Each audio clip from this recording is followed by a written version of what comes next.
Hi, I'm Dr. Clifton Clarke. I'm the Associate Dean for the William E. Pennell Center for African American Church Studies and also the Associate Professor for Black Church Studies here at Fuller Seminary. I was born and raised in a small city called Nottingham in the UK. You might have heard of Robin Hood country. Robin Hood and the Merry Men and Little John. I was born right there. Nottingham is about 2 hours, hour and a half north of London. Well, funny enough, black people have been in not just Europe but certainly in England before white people were there. When I say white, black people were in England during the Roman times. They were actually helping to build the Roman walls. A number of African soldiers who joined the Roman infantry. And so when you think about white people, you've got to think about Normans, Saxons, Anglo-Saxons and so on and so forth. But the majority of the native, if you like, British people or English people, they were black people in England before that group. So, but it was really during the, and even during the 1920s, there was a significant amount of black folks who were in the UK. But the large amount of black folks that kind of came in from the Caribbean, and they really came during the first ship that came in was the Windrush ship that came in from the West Indies, from Jamaica, different parts of the West Indies in 1948 after the war. They were part of the Commonwealth. They were part of the Commonwealth countries when Britain was decimated by the Germans. They needed support. There was a call out to the broader Commonwealth. And so people were actually given British visas. If you're part of the Commonwealth, you're a British person. And so people came in en masse during the 1940s, 50s, 60s. And there was a large amount of people from Africa, predominantly from the Caribbean, but also from parts of Asia, Pakistan, India. But the African Caribbean community was a large part of that sort of immigration. That really, around about the 1970s and 1980s, there was a strong black community in Britain, and there was a lot of conflict too, because of course people in Britain weren't used to seeing so many blacks, and so my father's generation, the first generation, would get into a lot of trouble. Matter of fact, my dad was a minister, well, not minister, but active in the church. When he came over, with all the fights and you know, you got the Jamaicans who were very proud and very, you know, they're smart, and you know, a lot of the white women would like them, and of course the white men, especially a group called the Teddy Boys, kind of rockers if you call them, if you like, would get into a lot of conflicts. And so throughout the 70s and 80s there were some conflicts, even in the 60s. Yeah, and so today, you know, there's about, I don't know, maybe about when it comes to African Caribbean, maybe about 5%, I would say, in Britain. Me getting into theology was, first of all, as a black person raised in a white environment, and a white racist environment, structurally racist.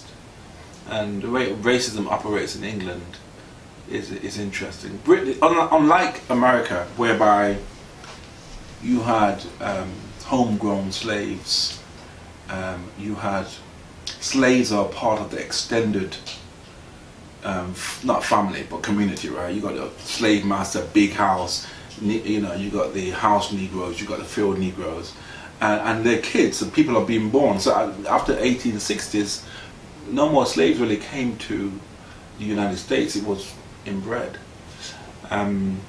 but in England they always put slavery far away. So you know, they would have plantations in Jamaica and Antigua and all the rest of it, and so the evils that they did were kind of extended because, you know, of course, we are dignified folk. We don't want to really see what's happening.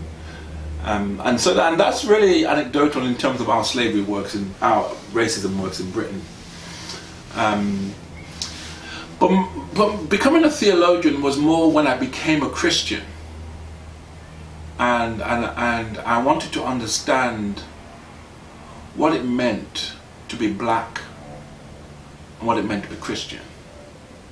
I struggled with that because on one level I was heavily into Malcolm X, heavily into more radical black radicals, such as Louis Farrakhan and all the rest of it, and on the other level I was a part of a church that was more spirit-filled Pentecostal, and so you got two. So on one level I was a black liberationist, and another part of me was a Christian, right? Go to church and sing and clap hands. And it was really the struggle, what it means to be black and Christian at the same time, that made me get into theology. And one of the first black theologians that really helped me was a guy called James Cone. And as it happened, he passed away just a week ago or so, a couple of weeks ago. And he talked about black theology. And it was really understanding how black liberation and God comes together and struggle that really got me into thinking about theology, God, the church, justice. How do we get a religion? Because my parents, they came over, they always intended to go back. So we have a thing whereby they always had a suitcase on top of their wardrobe, and it's always full because they were intending to stay for 2 years. And so in their minds, they never wanted to engage with stuff and get involved because they weren't going to stay. But in the meantime, we were born caught between, the hard concreteness of white Britain in the school and in our black homes. And it was kind of understanding what it means to be black and Christian that really got me to, and that's when, from there I went to university and did theology, and then from there just carried on going, being a pastor and also being a professor, and very much heavily into social justice, prison reform, working against sort of immigration, and very actively in that area. And so life is to be a Christian, to understand God, to live in the world. If you're going to really understand that, you got to be thinking theologically, if you ask me. I've always known about Fuller. I did my PhD in Britain and spent 10 years as a university professor and a pastor in England. And then I moved to Ghana, West Africa. And I think I was really tired of being in Britain, being in the minority, struggling, always self-editing, doubting, fighting every day. Silent fights, as well as physical fights, man. And so, and not just me, because when I look back, people like Martin Delaney, Alexandra Gomeo, you name them, a lot of people, even in America, went back to Africa for a while. They were tired, especially after the Civil War. So I moved to Ghana. I spent 10 years there. And 10 of the best years of my life. It was there I understood what it meant to be black without black being a problem. It was there I understood what it meant to be black without defining it in the context of whiteness. Where black was something that was resolved and was not living in intention to something else. And so Africa was, I think the Lord allowed me to go there to understand who I really was and to be at peace with that. Because when you're born in the in-between space, your existence is one that is like W.E.B. Du Bois says, the question that people want to know is, what's it feel like to be a problem? You know, in his book Souls of Black Folk, he talks about, that's a question that they want to know. Your existence is problematic. And they may say things like, he says, oh, I know a colored person, or I have a black friend, but what they're really saying is, what does it feel like to be a problem? And so I moved to Africa for 10 years. Great time. My kids were raised there. Best time of my life. Then I felt called to come back, and so we moved to Virginia, and I pastored there, an African American church, and got very much heavily involved in struggle with police, fighting for justice, working in prisons, and I got heavily involved in the struggle that African Americans are involved in America. I wanted to identify it, I wanted to be a part of it, I wanted to advance it. I think because it was one of the greatest stories I've ever heard. The survival, James Cone talks about the cross and the lynching tree. You see the best and the worst of what happened to the black community. Slavery in America and the corollary of slavery, segregation, and the black experience in America, and that gives us the blues, jazz, art, Toni Morrison, and you name them, Duke Ellington, John Coltrane, and jazz and blues, and that when you squeeze black folks, that's what come out of it. I thought that was the most powerful story that could even produce somebody like Martin Luther King. And so when I was working in Virginia, that's what I was heavily involved in, prison reform. And after spending 10 years in Virginia, pastoring, teaching as a professor, and working for justice, I was invited to come out to Fuller. And by then I was always pastoring and teaching, and I decided I wanted to it was getting a bit much, so I wanted to kind of focus on either one or the other. So when I came out here to work within the Center for African American Studies, I took up the challenge and to come alongside and to support. And so that was a year ago, so here I am. Fuller as a school has a number of things to offer, particularly the black community.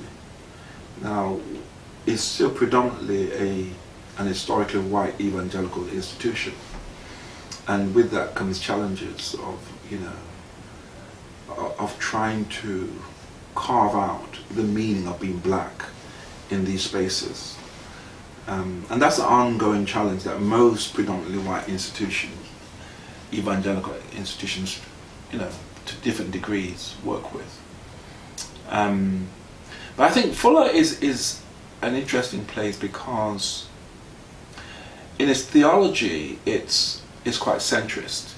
I think a lot of times when you're thinking about going to a school, you're either going to go to HBCU or a black liberal arts college, or a liberal school, or you're going to go to quite a fundamentalist or a religiously right, and those dichotomies we're often to choose.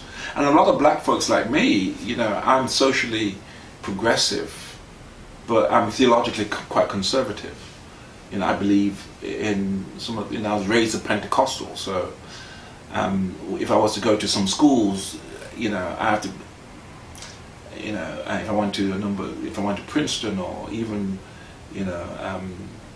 many of these HBCUs, you can't have certain conservative views about God and about sexuality and about marriage and everything else, And I think Fuller, in a way, is a space that balances the two, whereby it's not liberal and it's not fundamentalist. And I think that's where a lot of black folks are. And historically, it has a long history, and being here, it's a place that has great resources. It's a place that has tremendous faculty, people with great scholarship, and although we've lost a number of African American faculty recently, it's a place that is and strives to be diverse, right? We want to be, and that's what I love about it. But it's not just black and white. You got Korean, you got Hispanics, you got Asian American with its varying shades. You got African American, you got Africans. You get this. It's all here, and it creates a fantastic place for doing theology. I'm thinking internationally, So when you come on campus, you see all kinds of people, and people are doing.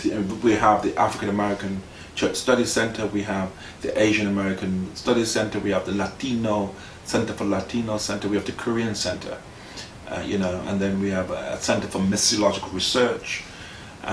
We have a School of Theology, we have the School of Intercultural Studies, and so it's a rich place to be. Last week we just launched first of all we opened our Martin Luther King exhibit that we talked about.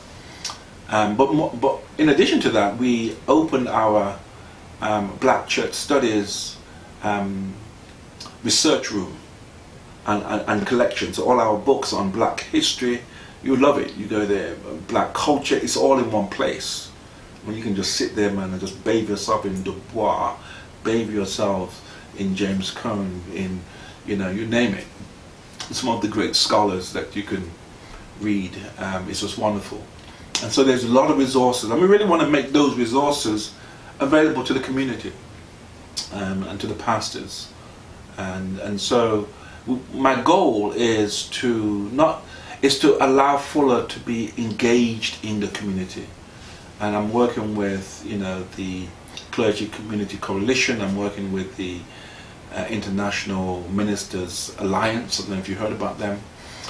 Just to show that, particularly the Pinal Center, that we are here to support and to equip and to train black pastors, who are serving in various different ways. And so there's a lot here, and I think that we really want to get that message out, that people can actually be a part of what we're doing here. The black family is under attack, and it's been that way for a while. If you can destroy the family, the community is going to go to hell. The survival of the black family is a critical part of the way black community thrives, and we have to protect the black family. When we have 70% of our families headed by mothers, thank God for our mothers, who, when men leave, step in the gap and become mother and father, so to speak. But even then, it's a lot. And so when we think about the overrepresentation of black boys, black men in prison, crying for their fathers. Just not too long ago, a friend of mine who lives, I think he's in France, he called me because his son, that he was estranged from, because they didn't grow up with him, was in prison in LA, and he was in Europe somewhere working. And the son never spoken to him, but it was the first time the son was in prison crying for his father. And he called me and said, "Man, go and see my son. And you got this boy crying for his dad that he doesn't even know."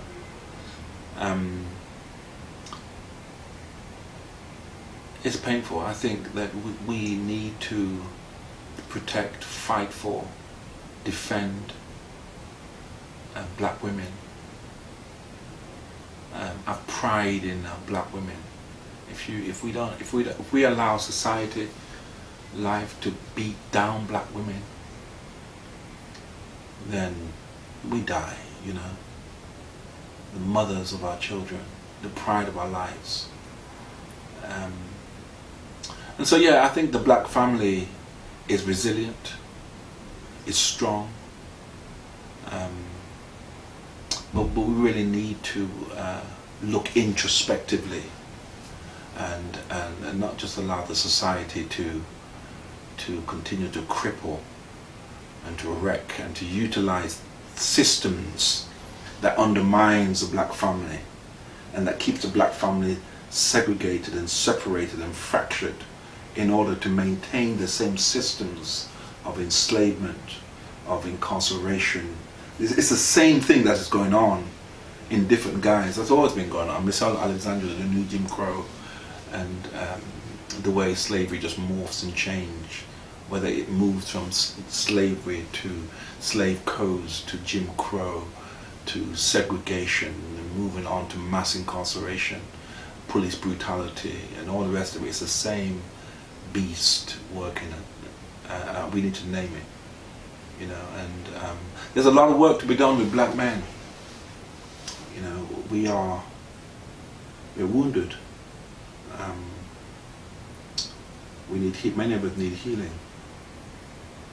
And we need men who are mentors, who can step in and become fathers to other people's children, fathers to those who are lost. I'm involved with those on Skid Row. Man, when I go down there, I weep all the time to see the amount of black men in the streets.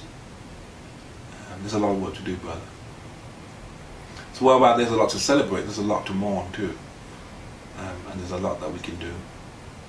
The Martin Luther King exhibit, it will be up, and I have to check that, but it's going to be up until around the end of June, around about that time.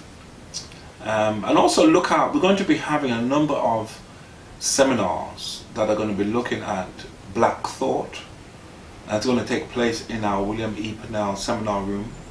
And so look out we put things on our Facebook page, the African American Church Studies Center.